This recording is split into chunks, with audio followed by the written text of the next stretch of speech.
Friends नमस्कार. नूतन रेसिपीजमध्ये तुमच्या सर्वांचं खूप खूप मनापासून स्वागत आहे. तर फ्रेंड्स आज आपण छान मस्त अशी शेव भाजी बनवणार आहोत, म्हणजे शेवेची भाजी.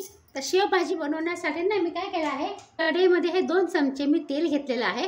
ह्याच्यामध्ये तेल थोडं जास्त लागतं म्हणून मी थोडंसं जास्त तेल घेतलेलं आहे, 2 चमचे. आता आपण ह्याच्यामध्ये ॲड करूया राई म्हणजे मस्टर्ड सीड्स. आता राई फुटली ना की मग आपण जिरं ॲड करूया. हिंग ॲड करते आहे मी. आता आपण ह्याच्यामध्ये ॲड करूया कांदा करून घेतलेला आहे. कांद्याला ना छान असं परतून घ्यायचं आहे. आणि या शेव भाजीला ना कांदा जरा जास्त असला ना तर खूप छान टेस्ट लागते. आता आपण ह्याच्यामध्ये 4 ते 5 मी लसणाच्या पाकळ्या घेतलेल्या आहेत आणि 2 इंच आलं आहे, मी ते छान असं किसून घेतलेलं आहे. ह्याच्यामध्ये ना ताजं आला लसणाची पेस्ट ॲड केली ना तर त्याचा टेस्ट खूपच छान लागतो. पण जर तुम्ही फ्रीजमध्ये बनवून ठेवली असेल ना तर ती पण चालेल.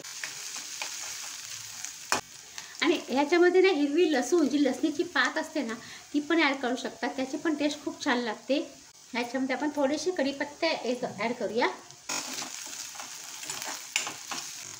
हा बघा कांदा छान असा परतला आहे. आता आपण ह्याच्यामध्ये ॲड करायची आहे बारीक चॉप केलेले 4 मोठे कांदे, 4 मोठे टोमॅटो.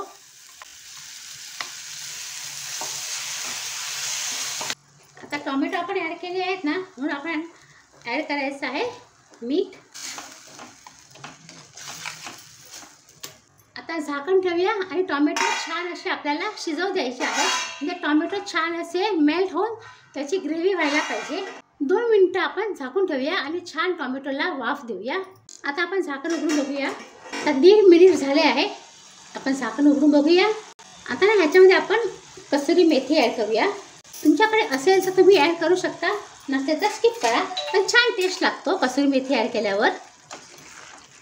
हे बघा टोमॅटो मस्तपैकी आपले शिजलेले आहेत आणि ग्रेव्हीसुद्धा छान झाली आहे.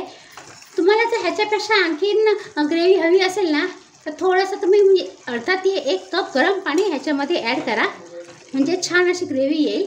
आता मी गॅस बंद करते आहे.